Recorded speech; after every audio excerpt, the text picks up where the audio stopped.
Hello everyone, hope you're doing well. Welcome to Live with you. If you're watching live, get your comments in the live chat. I'll get a little bit interactive in a minute. Today's video, I'm going to discuss the Declan Rice contracting. Then I'm going to have to promote the old Patreon, so you're going to have to forgive me. Then we'll have a little chit chat. But the Declan Rice situation, I've been away for a few days, back now, so I'm catching up with what's been the rumours, the reports over the last few days. And Declan Rice one caught my eye at the end of last week. And the reports were he was set to be offered a new contract by West Ham with a 120 million release clause in that new deal. I think this is good news. I think this is good news for everybody, really. I'm not sure the 120 million would tickle Declan's taste buds. You've got to make it fair, haven't you? And I'm not sure 120 million is a price that I can see anyone paying. So why would Declan Rice then sign a contract with a release clause that probably won't be met by anyone?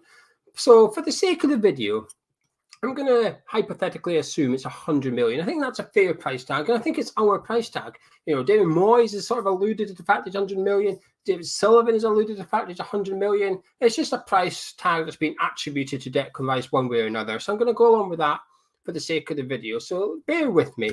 But I think this is good news. There's sort of two parties, isn't there? There's West Ham and there's Declan Rice. I think it's arguably a better deal for Declan Rice than it is West Ham. But I think what this would do is give clarity to everybody involved. I think many of us are resigned to the fact that Declan Rice will go one day. And I'm impressed that we've actually kept hold of him, if I'm honest. I'm impressed that Declan Rice is still a West Ham player today. Now, of course, that's because nobody offered 100 million in the summer. If they did, he probably wouldn't be a West Ham fan. But it doesn't really matter now if my uncle had if my auntie had testicles and all that, blah, blah, blah. So it doesn't really matter. He's still a West Ham player. I'm impressed by that. So next summer, does he go? Probably. I would assume he does. And I don't blame West Ham for this, by the way. I'm not going to say it's Moyes' fault, Sullivan's fault, whatever. I think it's just that Declan Rice's ambitions are far bigger than what we can achieve, even if we got Champions League football. I'm not sure that's enough for Declan Rice. I think he wants to win the Premier League and the Champions League. But getting Declan to a new contract would reward him for his performances thus far, probably make him the best paid player in the squad. We've obviously got that sort of the new players we've just brought in, Vlasic and Zuma, and there's all this talk about how much Kurt Zuma's actually on. But by the sounds of it, he's possibly our most paid player now, and Declan would obviously want to come in line with Kurt Zuma. So the release clause, I think there's two perfect examples. Two perfect examples. Jack Grealish and Harry Kane, both linked with Man City. Now, the Harry Kane one is exactly why it would be good for Declan Rice, and arguably West Ham as well, to have this in his contract, because Kane wanted to go to Man City, got told, no, you're not going anywhere. Now, obviously, Kane feels that there's a gentleman's agreement between him and Daniel Levy, which allows him to leave if he wished. But that's all it is. There's no proof of that. It's not in the contract. Legally, there's nothing there that says Harry Kane can depart Tottenham. Didn't turn up for training. We know what happened. And in the end, Kane had to sort of play in a Europa Conference League qualifier, put out enough tweet, and it was all a bit embarrassing in the end for Harry Kane. And I could see both sides of the coins of this. I could see Kane's argument, I want to go and win trophies. I could see Tottenham's, you are contracted to this football club. There's no agreement for you to leave. You will stay here and you will see your contract out. And I'm quite glad actually to see Tottenham take that stance, because I think player power is a little bit too much these days. I'm pleased to see Tottenham put their foot down and say, no, you're not going anywhere. But it was a bit of a mess, the Kane and Tottenham situation. The Jack Grealish one, however, it's what I would call a perfect transfer. Usually in transfers, there's a winner and a loser. There's, the buying club, the selling club, the player, the agents and stuff. Usually someone misses out for whatever reason. You pay above the odds. You don't get as much as you want for the player. The player's maybe got to step down a division. But with Jack Grealish, I felt everybody won, because a year ago, Aston Villa had a conversation with Jack Grealish that West Ham is probably having with Declan Rice at the minute, which is, we want you to stay. And the player is saying, well, yeah, I'm happy to stay. Unless a big offer comes in for a club in the Champions League, I'd like to go there. So what Villa did back then was, right, let's get you on a new deal. Let's reward you financially. We keep our important player, but we put that 100 million release clause in there. You now know your price tag. You're signing that contract. You are agreeing that 100 million is the price that we will receive for you. Villa knew where they stood. Grealish knew where they stood. Man City knew where they stood as well in pursuit of him. But what this did was, this said to Aston Villa, you've now got a year. You have a year to prepare for losing Jack Grealish. This summer 2021, either you lose Jack Grealish and you get 100 million, or you keep your best player. You win either way. And that's what the challenge is for West Ham. Just put themselves in a position where they either keep Declan Rice, fantastic. That is what they want. That's their priority. Number one priority, keep Declan Rice. That's winning. The second priority, if you're going to lose Declan Rice, make sure you get a hell of a lot of money for him. 100 million, I think that's a decent bit of money. But then what Villa did, once that contract was signed, what Villa did, they came up with a strategy. They came up with a plan of what we're going to do if Jack Grealish departs. And that was, we can't replace Jack Grealish. Jack Grealish is too good for Aston Villa. We can't replace him. We won't find someone as good. So what we need to do is we need to replace his creativity and we need to replace his goals.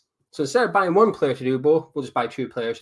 In came Emi Buendia, in came Danny Ings, and of course Leon Bailey as well. So they went out and recruited those players. But this is where I was impressed by Villa. They went out and got those players before Jack Grealish had even left. So there was none of this where we saw Declan Rice and trying to approach Brighton for Bissouma, my number one replacement for Declan Rice, by the way. But say we did that, Brighton know we have 100 million. You do that before Declan Rice leaves, it's probably going to be a little bit cheaper. But I just thought the Villa deal with Jack Grealish initially was fantastic. The way they went about their business when Jack Grealish was departing the club, I thought was really good. I've been very impressed by the Aston Villa and Jack Grealish thing. And you know something? I was impressed with Jack Grealish as well. He turned up for training at Villa, did the whole fan stuff. You saw him signing stuff for the kids and that at training. He went to Man City, and since then he's been quite like this.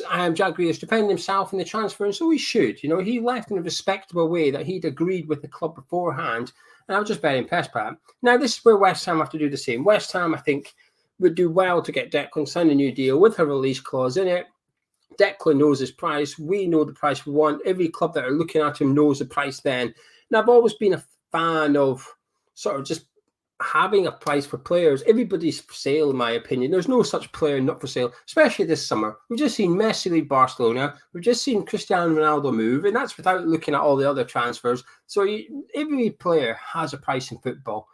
It's then just about what you then do about it, how you get over it. And that's what I want to see from West Ham. We've now got Rob Newman coming in, who's going to be head of recruitment at West Ham. Let's plan ahead. Let's get something in place. But maybe we've already got that in place. Is Alex Kral Declan Rice's replacement? I never really considered it too much until when I was doing the Transfer Deadline Day show live. I started thinking, is Alex Kral a replacement for Declan Rice? Now, my initial opinion is no. But should he then show us with his performances at West Ham that he is good enough, and we know he's going to work next to Souček. They played together for Czech Republic, so we're already sort of 1-0 in favour of Alex Kral, aren't we? But we've now got Alex Kral on trial to some extent. I think the deal is it's an option to buy, but if he plays so many games, it becomes an obligation to buy. So assuming he plays enough appearances, we're practically going to buy Alex Kral next summer. But if Alex Kral is good enough, as we hope he is, then we've already got Declan Rice's replacement at the club. And that would almost be bordering on, I don't want to word genius, don't want to use genius, proactive, right? It's West Ham being proactive. Let's get Rice's replacement into the club, into the team. Let's give him a year to settle in. And then if Rice leaves, Alex Kral steps into Declan Rice's shoes. Everybody's a winner. Will it go that smoothly? Probably not. This is West Ham we're talking about. It's probably not that straightforward. But we've got a year to have a look at Alex Kral and give Alex Kral a year to sort of stake his claim for being Declan Rice's replacement next summer. He's not going to dislodge him out of the team, is he? But he's going to get enough football with the Europa League, with the League Cup, FA Cup. He's going to get plenty of minutes to sort of show what he's worth to West Ham and almost convince David Moyes that I can be your Declan Rice replacement. Use the money elsewhere in your squad, improve your other positions, get your striker in, get your next Tammy Abraham, whoever you've been missing out on in the last couple of windows. You don't have to miss out anymore. You've now got a war chest. 100 million would be substantial for David Moyes. But anyway, I think this is really good business by West Ham, actually. I think the release clause for Declan Rice is a good thing. I think it's a good thing for West Ham, although it means arguably losing your best player, but you know what the price is. The only worry would be what happens if it's, I won't say it's a 100 million release clause. What then happens if Man City bid 90 million? Is Declan Rice going to say, no, that's all right, I've signed it, signed the contract for 100 million. If it's not 100 million, don't have to accept it. Will Rice get a bit miffed if West Ham reject that? I don't know. But anyway, that's what I think it's a good deal. So what we're going to do now, we're going to turn to the live chat. Someone put in a comment, which I think is fantastic news. I've seen this just before I went live, that it looks like we're going to be going to away games in Europe. UEFA have confirmed, or unofficially, it's on Sky Sports News, and I haven't seen anything from UEFA themselves, but UEFA have confirmed that there will be away fans back at their games. So the Champions League games, more importantly, the Europa League games will have away fans. Obviously, it's still down to each country's own rules and regulations they've got in place in terms of travel arrangements, but there will be away fans. We kick off our campaign next Thursday against Zagreb, don't we? So there could be West Ham fans in Zagreb next week. So that's exciting times, isn't it? That's brilliant news, I think, for anybody going to the games.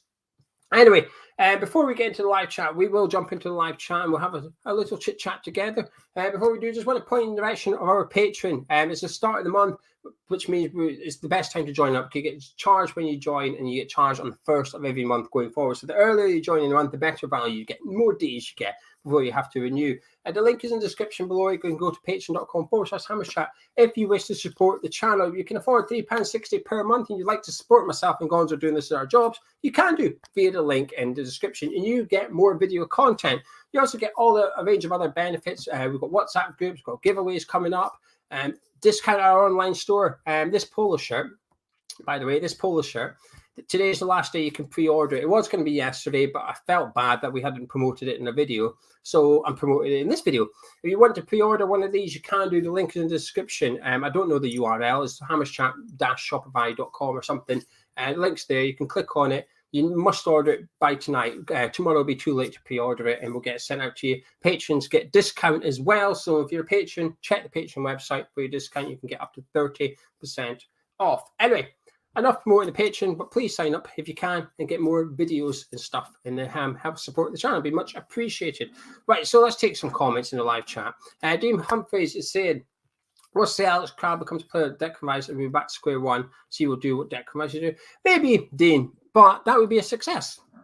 That would be a success. I think if we've signed Alex Crowell and he goes on to be as good, anywhere near as good as Declan Rice, then that's a massive plus in the transfers of West Ham, because I think the agreed fees are around about £50 million.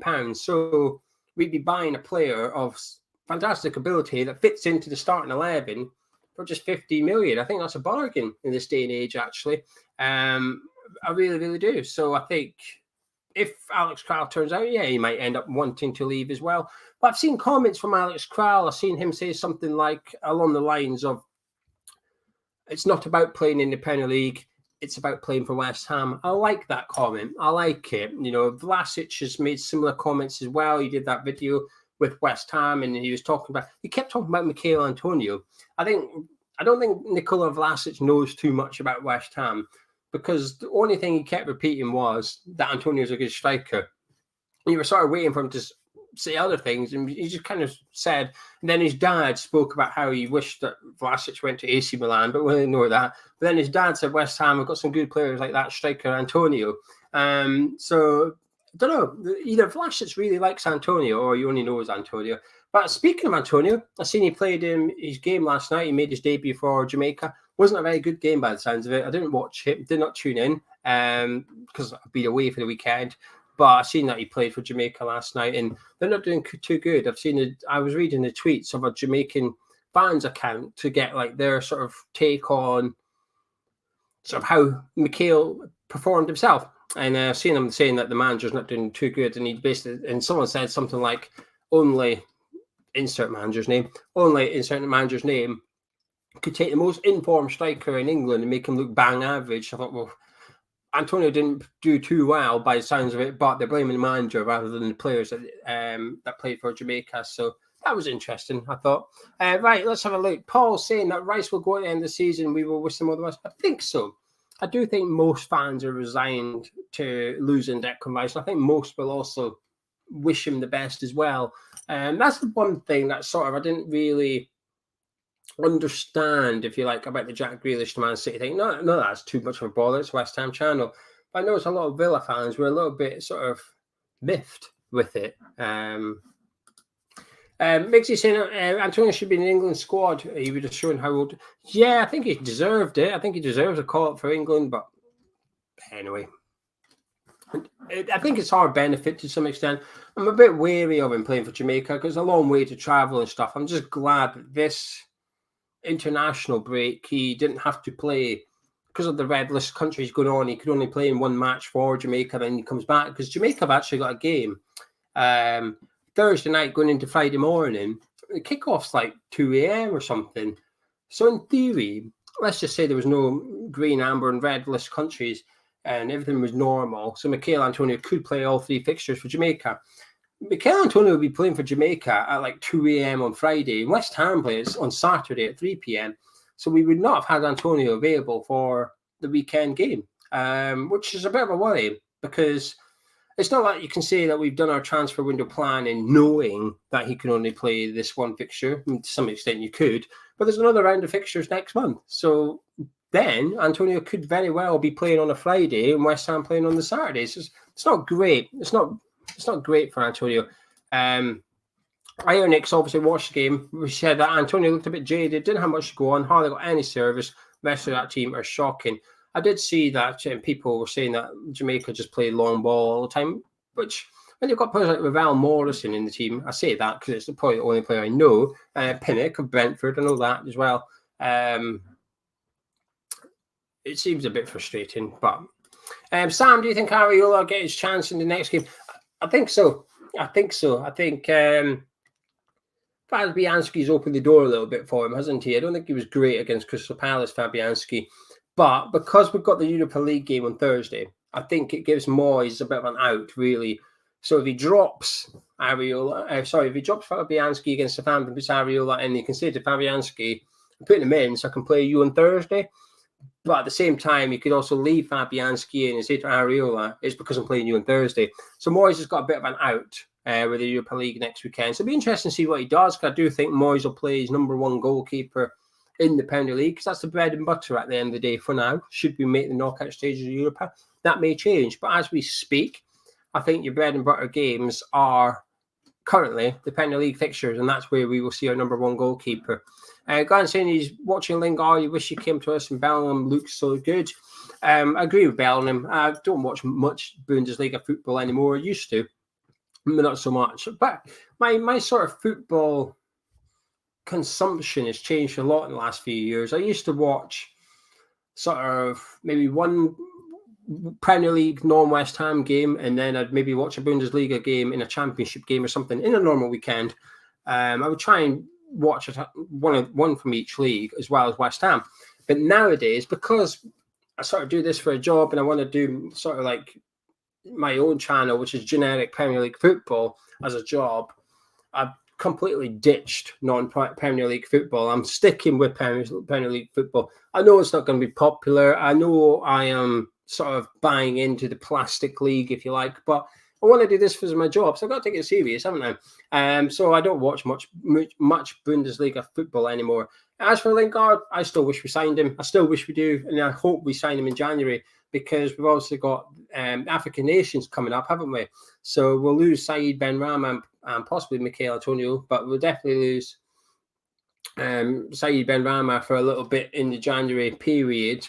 I can't remember how many fixtures exactly. Obviously, it depends on how well Algeria do.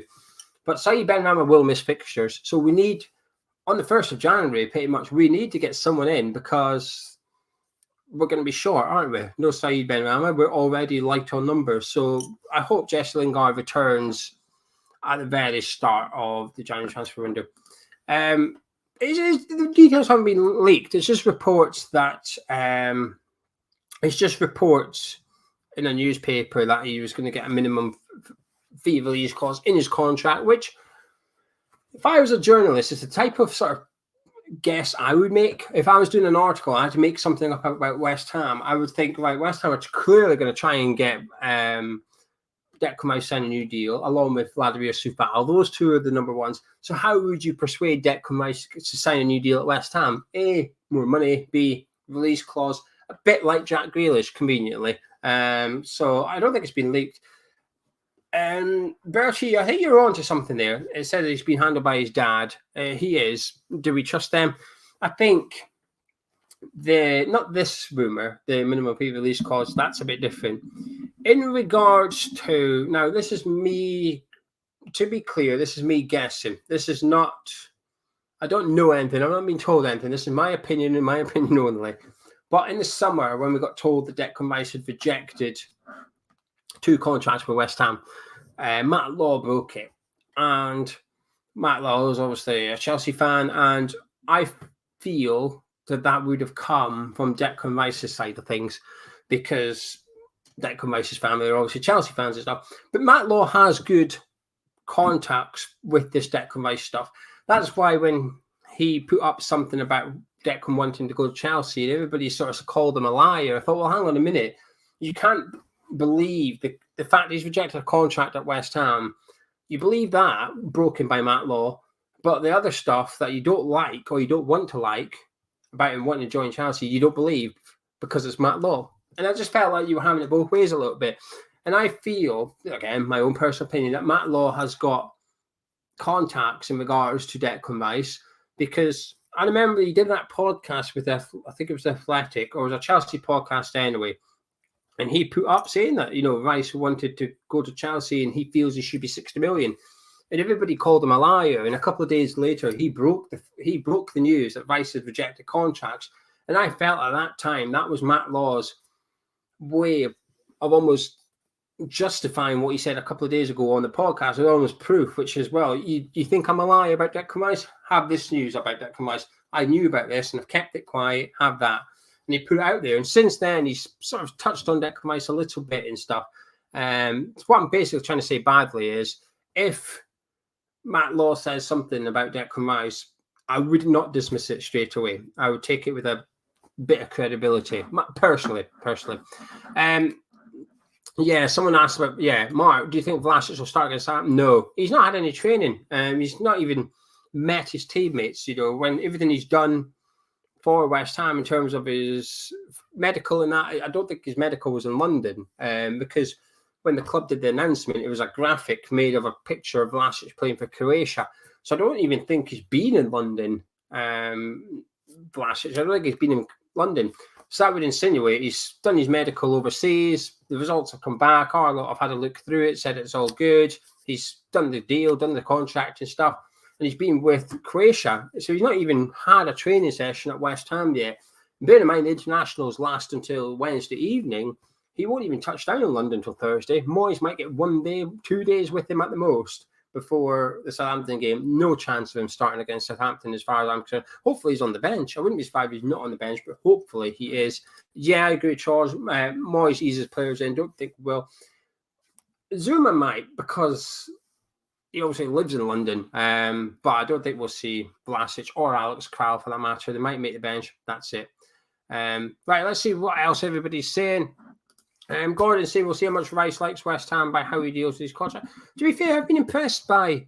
I'll be honest with you. I've been impressed by Declan Rice. He's rejected contracts. Even if it has been leaked through his side of things, who cares? This is the world we're in these days. And do not forget, and this is important in my opinion. Do not forget when Rice signed the contract he's currently on. When Rice signed his big contract with us a couple of years ago now. That contract got leaked. And when I say it got leaked, the details of that contract got leaked from the other side of things, of the David Sullivan side of things. That contract, of how much wages he got offered and rejected at the time, Declan, that got leaked in order to turn the fan base against Declan, in my opinion.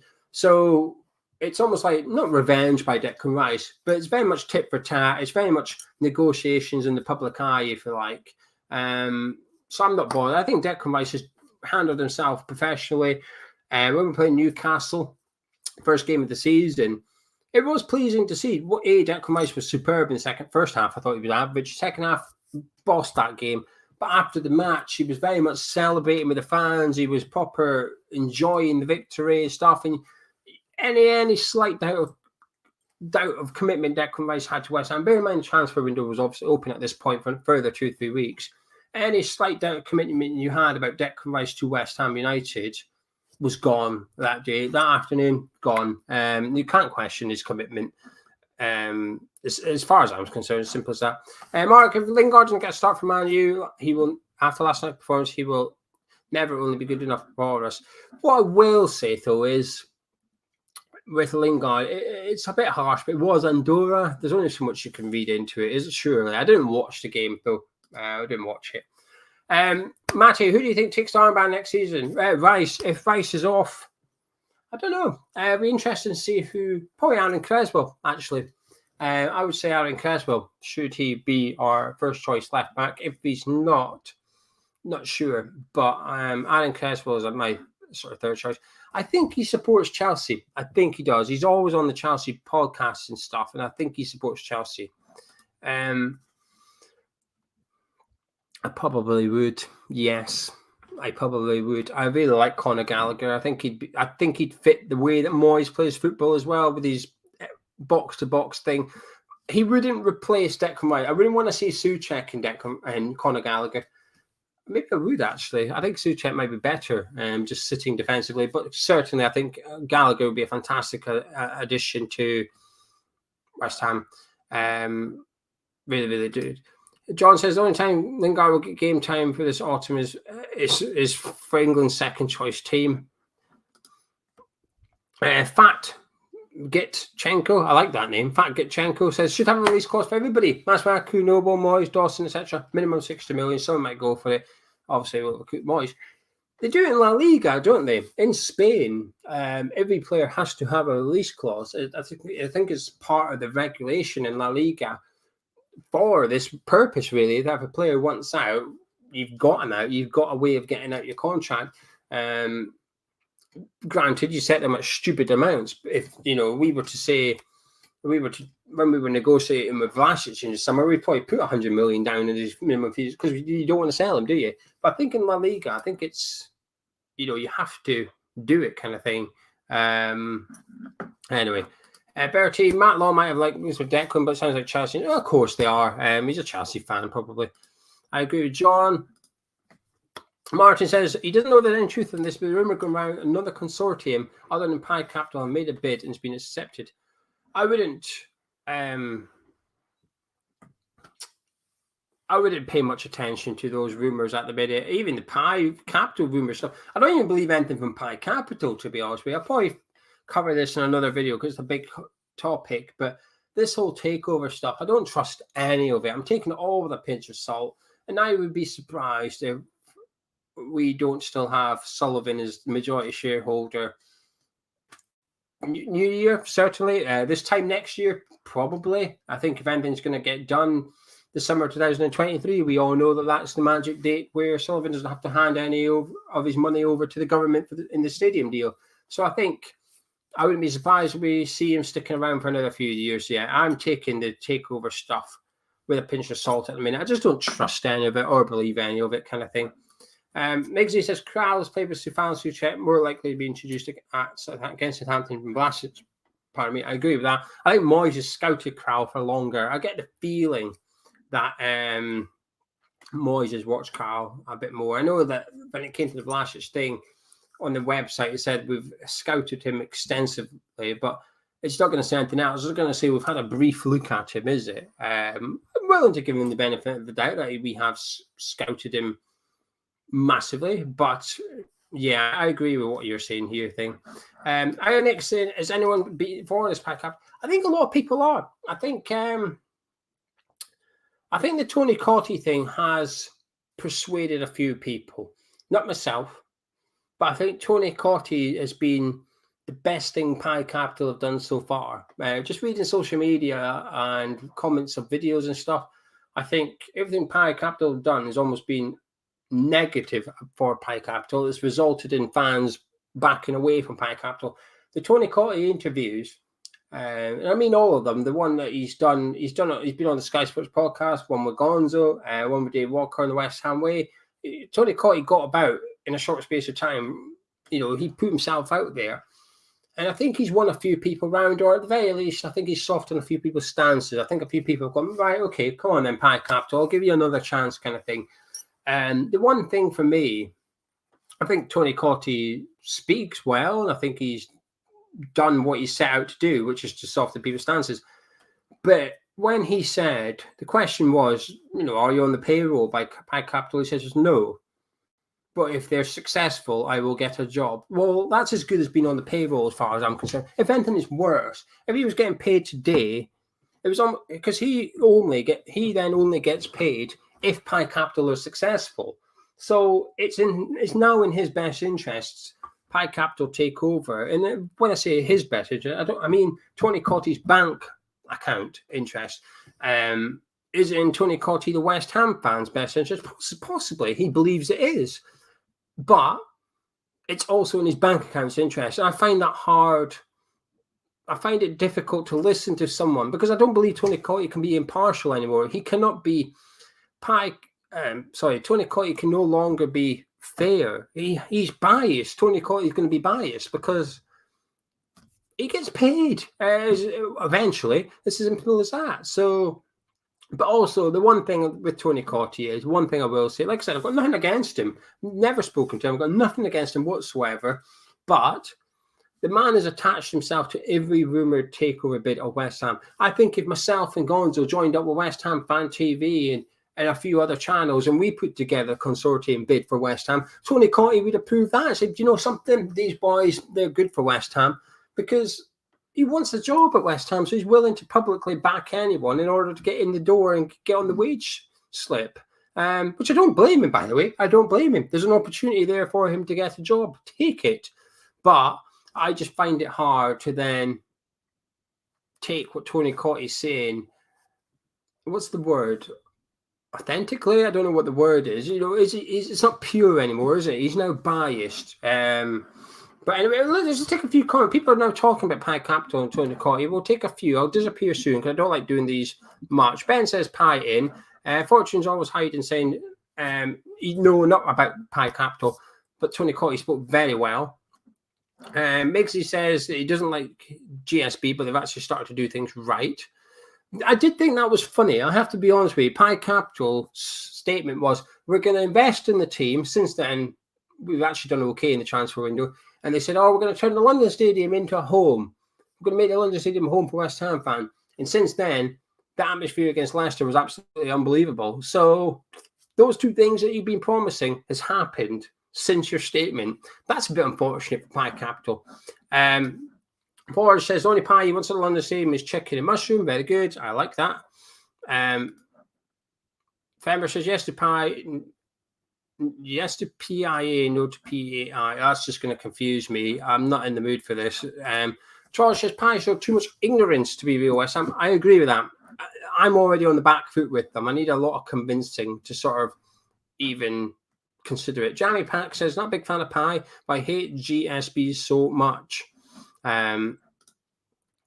GSB, however, not set up in a post-COVID 2021 to fulfill their own pledges.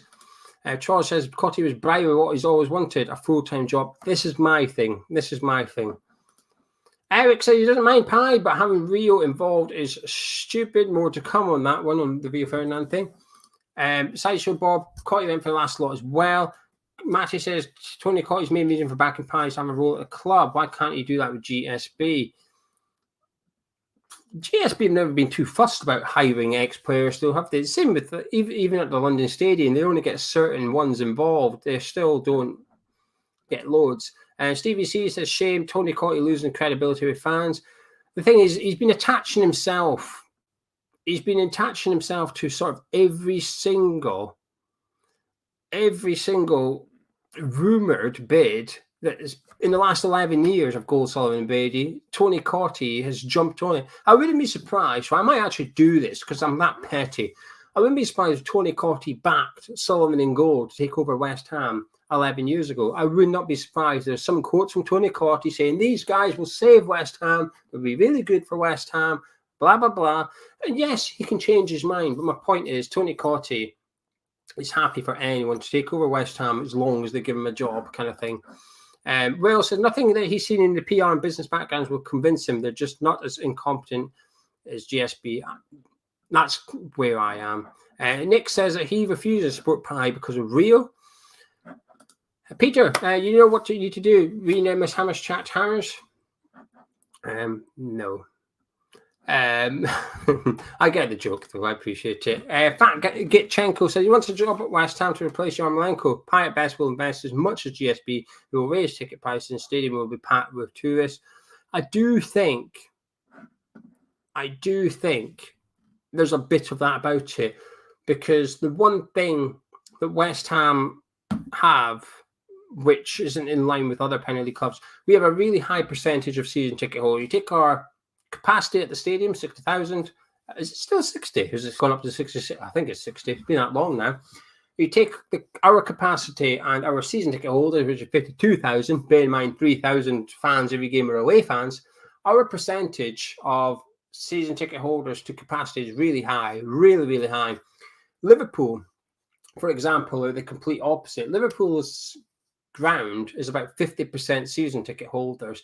The other 50% are made up of the away end, of course, but also match-by-match tickets, because they can charge 50, 60, 70 quid a go for every Liverpool game, and that's how they make their money. And that's one thing that West Ham fall down on a little bit, because we have a lot of season tickets.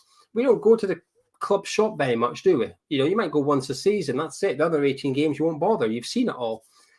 Match by match, the tourist stuff, you tend to maybe, to stereotype a tourist, they will get their match ticket and they will go to the club shop, because they only attend once a season. They'll go to the club shop, they'll spend money in there, might spend money in the ground on something to eat and drink as well. They get in the ground early.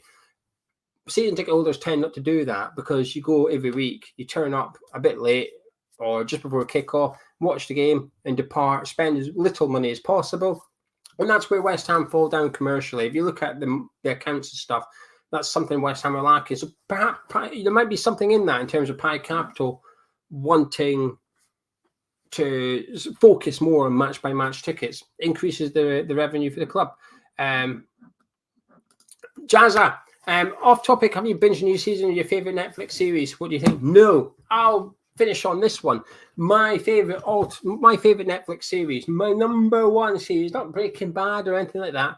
It's Money Heist. The new series came out on Friday, but I was away at the weekend. I'm back now. I've avoided all spoilers, and I'm not going to lie, I'm absolutely buzzing to watch Money Heist. It is unbelievable. If you haven't watched it, get on Netflix, search Money Heist. There's sort of half of series 5 is now out. Start from the start. Tip: watch it in Spanish with the subtitles on, because you need the emotion. The main character, the professor, unbelievable character. One of the best characters I've ever seen in a series. Money Heist. Get it watched. It's unbelievable. Thanks, Jazza. You remembered, so I'll give you a little bit of a Geo Brownie point for remembering it. But the Money Heist is unbelievable. And I'm going to leave it there and depart with that one. Like I said, please do check out the Patreon. If you can support the channel, be much appreciated. Hammers Chat, patreon.com/Hammers Chat. Or if you want this t-shirt, do check out the shop. All the links are in the description under the video. All the links you need are there. So make sure you subscribe to the channel. That bit's free. Drop a like on it, and I'll be back tomorrow to talk about something. If you've got any topics you want to see me cover this week, drop them in the comments below. I'll be having a little read later and replying to everybody. Thank you very much. Take care. I'll see you in a bit.